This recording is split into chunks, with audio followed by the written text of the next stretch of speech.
particular expansion around cities, this rapid expansion around cities that we define as an urban sprawl is most times characterized with low density housing, with single use zoning, and a very increased reliance on cars.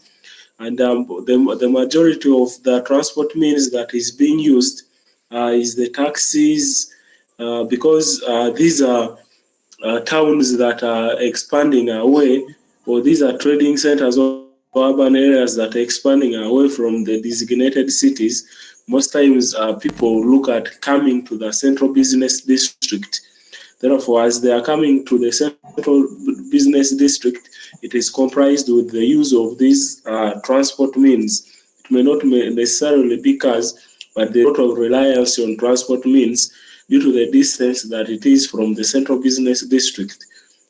So like I was saying earlier on, that they are also characterized with single-use zoning, and when you're referring to single-use zoning, we mean that what the particular land is being used for one particular reason. For example, if this was a settlement pattern, then all the settlement patterns are actually in that one location. So you'll realize people are people who stay in that area. If it is poor quality housing, they are all in the same kind of location, and that is the characteristics of this urban sprawl. So what are some of the causes of this urban sprawl? The poor city planning and organization, but also the population surge that might inconvenience issues of resources around the city, resources such as land that become inadequate, and as a result, people are able to move to the nearby geographical location, and therefore this causes the urban sprawl. So some of the environmental, health, and social challenges that come up with the urban sprawl is that there is always an increased air and water pollution, because some people settle in the swamps in case the swamps are located around the previous urban settlement. But also there is increased pollution of the air as a result of the different human economic activity that takes place, probably charcoal burning, but also the issue of industries comes around, and factories and so forth. So there is a lot of pollution that occurs. But also there is the loss of the biodiversity that is due to the habitat destruction. And here we're referring to the forests, we're referring to the wetlands, we're referring to the nearby streams and so forth that are most times dilapidated because of this kind of settlement around an urban area, or as the urban area expands, these issues are affected. But also the issues of sanitation, especially in the slums that rise up in this urban sprawl. But also we have respiratory issues that arise as a result of the pollution that occurs.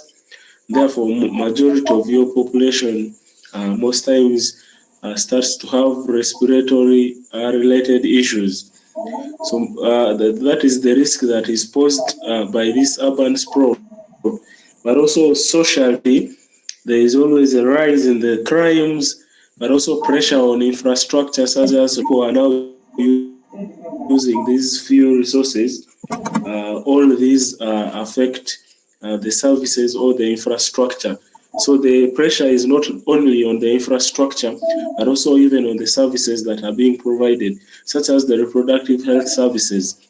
So you should be able to understand the challenges of urban sprawl on reproductive health, but also on the population.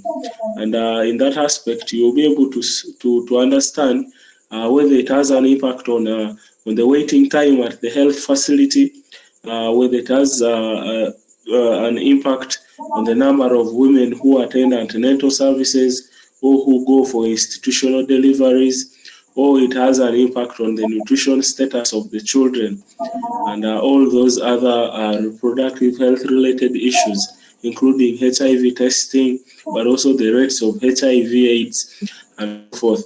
But also another social aspect should be issues of behavior, and you should be able to understand whether there is a shift in the behavior of the people. These are some of the issues that come up with this urban sprawl. But also then we have the housing shortages and the slums that come up, and then the traffic congestion that is as a result of the high number of people that are around, and the transport sector coming in to try and utilize this available market. So urbanization or rapid urbanization creates what we call the housing shortages, and the low-income earners always struggle to find affordable housing. And therefore, we are just looking at the relationship between urbanization, housing, and slums. And therefore, because of the rapid urbanization that occurs, and due to the limited resources, then the housing becomes a problem, because we have higher number of people coming into the urban area, and the shortage of the housing. Therefore, coupled with the fact that we have a lot of low-income earners that are sometimes migrating and causing this rapid urbanization. As a result, because they struggle to afford or they struggle to have affordable housing, then they start to have slums, or they start to have housing that is of poor quality, or of poor standards and low standards. But also, migration fuels urbanization, like we had described earlier on, and therefore it strains these resources. Overcrowding can also lead to health problems and pollutions. So, in other words, we are trying to understand or give you an idea of the relationship between migration and the increase in the population. What causes the other, or what is the relationship between the two? Therefore, to manage the challenges that come around with migration, it is important that we improve access to healthcare and education for the migrants. But also, it is important that we address income inequality to reduce migration pressure, implement sustainable urban planning practices, and therefore, when you want to look at the improving of access to healthcare and education for migrants, you should look at the broader picture of the available resources, but also you should be able to look at resources such as human resource. You should be able to look at the funding or financial resources, but also you should be able to look at resources such as land, availability of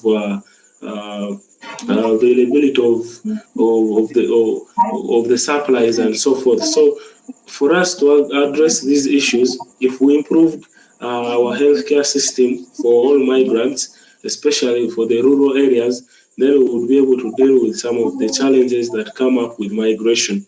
But also, issues of income inequality need to be addressed, because it's the reason as to why people routinely migrate to urban areas in quest for better income or wages.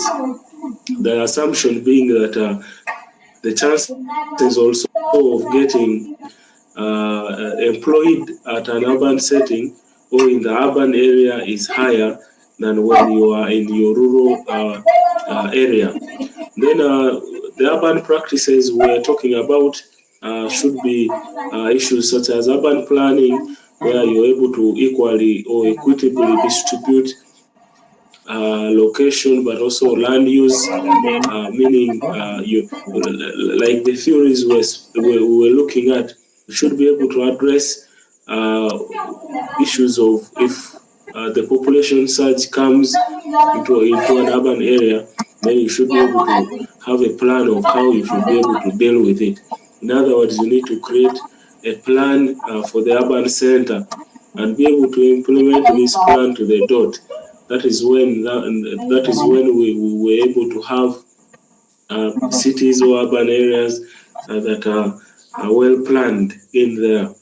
So we want to understand another concept of migration and agriculture, and it is what we're going to be concluding with in this particular module here. So migration and agriculture are intricately linked, or they are most times linked subjects here. While migration can drain rural areas of labor, it can also bring benefits to both the sending and the receiving countries, which we have discussed throughout this. We have discussed the benefits of migration. We have discussed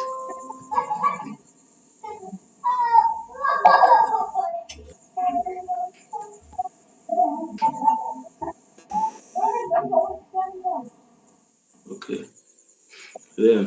So we have discussed the benefits of migration throughout this particular lecture, and we discussed the fact that whereas the receiving countries are gaining from migration, it is also true that those who are sending are also benefiting from this particular aspect of migration, and therefore it is a both-sided benefit that occurs.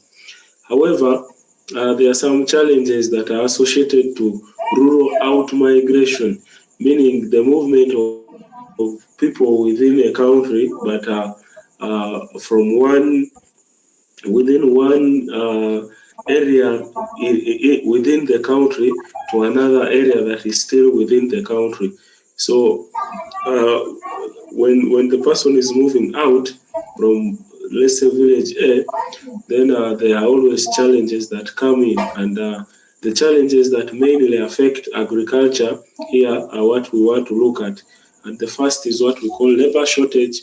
And when we're referring to labor shortage, we are then looking at the immigration of young adults that can leave the farms understaffed and reducing agricultural productivity.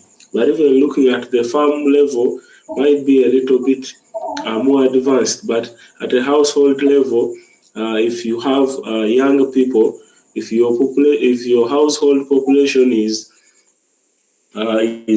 comprised of young people, especially those between their teens and their 20s, there are chances that they might migrate because of the pressure, that the social pressure and the other reasons, the push and pull factors that we discussed earlier on. And therefore, this will affect the labor at the household level, and thus therefore affect also the agricultural productivity. But also, there is an aspect of brain drain as a result of losing skilled agricultural workers to the urban settings, which hinders therefore innovation and and knowledge transfer.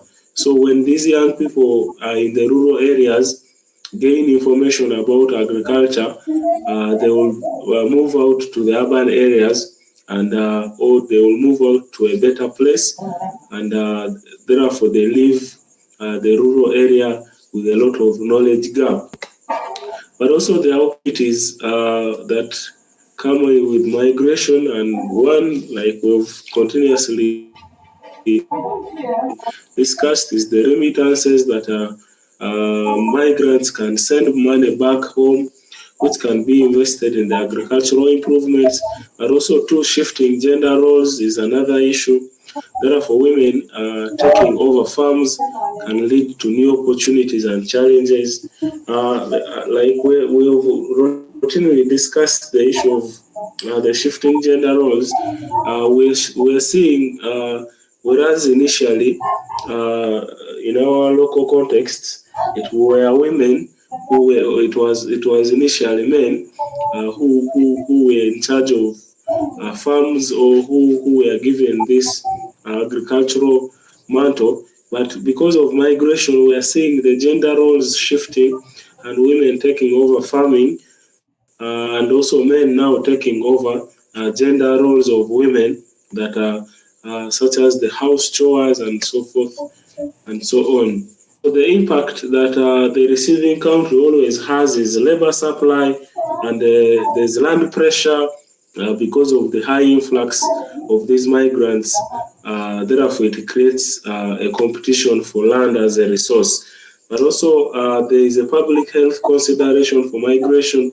We can borrow a leaf from the COVID-19 transmission that occurred all the way from China and up to the entire world. So, from one infection due to the migration, due to people's movement, you're able to see diseases spraying throughout. And that is why it is critical that we understand the aspect of migration, who is migrating where, why are they migrating, but also for what type of period or for what period of time are they migrating to that particular country. So that's why it's very important for us to understand the trend of migration, because it is a very key public health consideration regarding disease transmission. And then therefore integration challenges also arrive because there's always difficulty in integrating the host into the host society, and therefore it leads to social problems. Now this integration challenge is as a result of migrants struggling to adopt to the host social roles or the values that are associated with the host communities. And we're saying this most times lead to social problems, but also we have seen it causing a lot of issues within these communities. But these can be handled, like we said, or when we discussed the aspects of social integration earlier on. Then there is the aspect of the brain drain, which I have clearly elaborated about. Then, if we're to look at the link between urbanization, crime, and delinquency, we're saying that urbanization is a global phenomenon with significant social and economic consequences. And therefore, we need to explore the potential link between urbanization and the crime rates. See, it is very important that we discuss this particular aspect, because many of the people have been discussing that the cities have a lot of crimes that are occurring, but it is important that we're able to discuss this. And if you're referring to delinquency, we are meaning that it refers to a criminal or antisocial behavior, and it is especially among the young people. So sometimes we have the juvenile delinquency, which is committed by minors. We also have those theft, violence. So all those fall under delinquency. But the connection between these two is that there is a social disorganization that occurs, whereas urbanization disrupts traditional social structures, and therefore it weakens community bonds and parental supervision. So as you can be able to see today in the urban areas, we have seen, because of this particular urbanization, the social structures that we had, family social structures, household social structures, even parenting social structures. Initially, parenting used to be a communal issue, but in the urban setting, parenting is a household issue where one home state has to monitor their own child, but also issues the marriage patterns have changed. In the household, in the urban settings, there are more single-headed households than in our rural and not urbanized areas, where family is still based on marriage, or both the parents, the mother and the father, in the home state. But also we're seeing in the urban settings, the woman might be the head of the family, whereas in the rural setting, it is more of the man being the head of the family. And therefore, this kind of social disorganization gives room for the crimes to increase, because then you're the only one who is teaching your child manners. Then at the end, they develop other antisocial behaviors that come along. Then the exposure to negative influences is also high within cities. Therefore, these urban areas expose youth to a lot of deviant peer groups and criminal activities. So the youth are able to learn drug addiction, alcoholism, and also other negative influences that occur, and therefore this leads to crimes in the community. Then the economic disparity, the poverty that we call urban poverty, and the lack of opportunities can contribute to crime. The fact that someone leaves their home state or the rural area in search for a basic employment opportunity or for better economic gains, and then reaches there and doesn't find the same, might therefore lead them to those criminal behaviors. But we also have research that necessarily looks at the urbanization connection with criminality. And for example, we are stating here that Clinard, in his study in 1942, actually found that a correlation between urbanization and criminal networks was there. You can go and do a further reading of this particular study by Clinard. But also different studies suggest rural delinquents tend to be more mobile and impersonal compared to urban offenders. So, in other words, the same study suggested that crimes that occur within a community are more personal, or they are more individualistic, and they move, they're mobile in terms of movement, rather than urban offenders that are probably organized criminal networks, and as well as a result of the peer influence. So you could go and have a clear look at that particular study. However, there are other alternative perspectives that look at the benefits vis-a-vis the crime that is associated with urbanization. And therefore, it looks at economic benefits of urbanization, such as the job creation that can potentially reduce crime. And therefore, this is an alternative perspective away from the perspective that looks at urbanization as a cause of criminality. But also, the correlation doesn't equal causation. Other factors like policing practices might influence crime rates. So another alternative is that we're not saying that for every urban area it actually leads to criminality, and therefore you may not correlate it as an absolute causation or reason for the cause of criminality. And therefore there are all other contributing factors that might be influencing criminality in particular cities. So the marine and coastal areas provide very vital resources and economic benefits, and therefore it is important that we are able to provide through these marine and coastal areas and the vital resources that are within them. We're able to provide the food, tourism, and recreation services, and these are able to conserve for us the environment.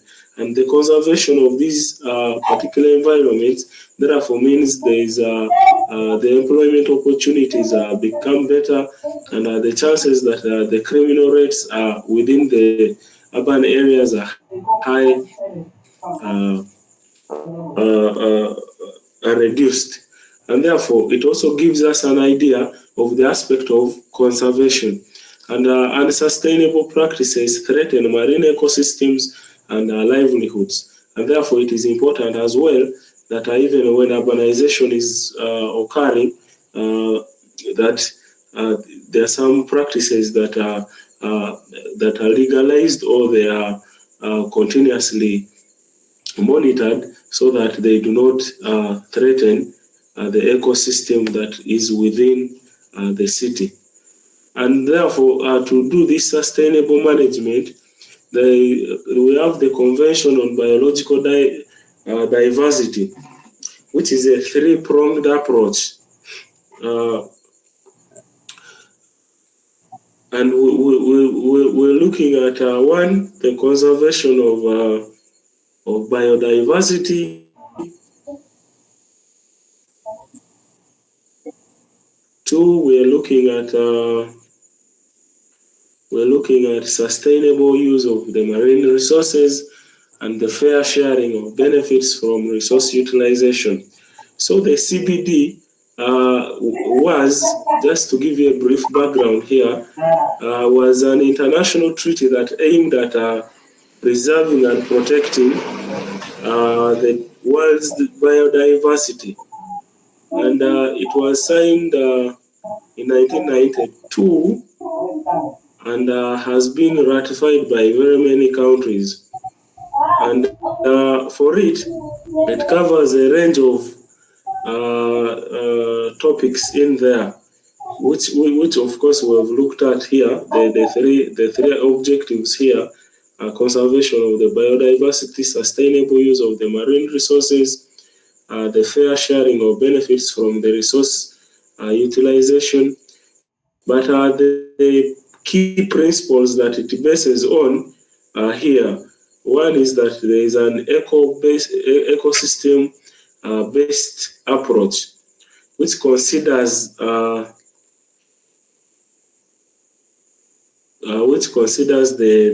interconnectedness of marine life and the habitats. But also another principle it looks at is sustainable development, therefore meets present needs without compromising future generations, and also the integrated approach, therefore that we need different sectors to coordinate. Then the environmental assessment, then governance is also another principle that it looks at. And if you're looking at this particular aspect in general, it also involves an aspect of the climate change and biodiversity. And this particular aspect of Convention on Biological Diversity, or CBD, has led to development of very many policies or programs within this aspect, such as the issues that deal with the global biodiversity outlook. There has also been the global strategy for plants and plant preservation. Therefore, this particular CBD Secretariat meets after every 2 years to review these particular principles that we were looking at. And what for you need to understand is that it is important that the environment is always protected, and mainly because of the urbanization that occurs, it always has an impact on climate around those urban settings and also on the environment. And that is why we are bringing up this particular aspect of sustainable management. But even when urbanization is occurring, or when migration is occurring, there is need to have a sustainable environment. There is there is importance associated to this particular one. So these principles that we're discussing, that if you're looking at ecosystem, it means we're looking at the interconnectedness of all the life, marine life and the habitats, and the fish that stay in the waters, the human beings and the plants, the animals and the plants and the human beings, and so the entire ecosystem is an approach that needs to be maintained in order to have this CBD achieved. But also we have the sustainable development where we are saying that we need to preserve without compromising. I mean, we need to utilize without compromising the future generations. So that's why we advocate issues like you cut a tree, you plant another, and so forth as a result of sustainable development. But also the aspects of integrated approach, you need to be, so you need to look at all the sectors at a go and have a holistic implementation of these ideas. But also the environmental impacts of all activities need to be evaluated in order to preserve this. Then we need to establish clear policies, regulations in order to have these principles effectively implemented. Then the adaptive management, where we look at the continuously, which continuously monitors and adjusts strategies based on a new information. In other words, we're saying you need to be adaptive to the new strategies that come in. For example, we have new strategies on climate change because of the global warming that is occurring.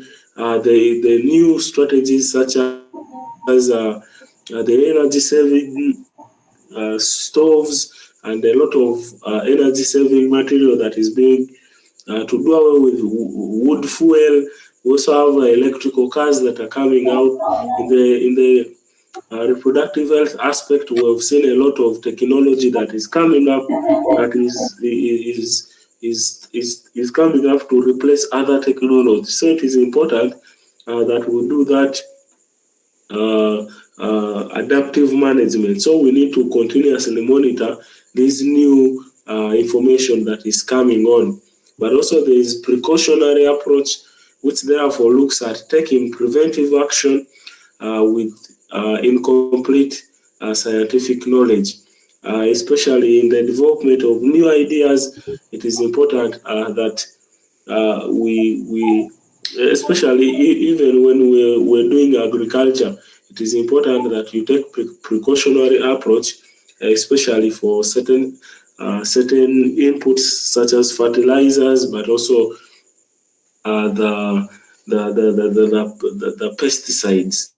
It is important that you take for any other new item that is coming that has incomplete scientific knowledge. It is important that you take a precautionary approach.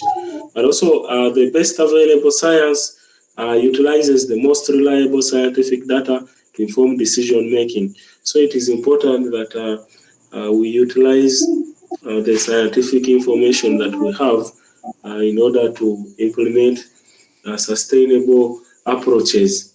So the benefits are that it protects marine biodiversity, and also it ensures long-term viability, and then it maintains the healthy coastal environments for tourism.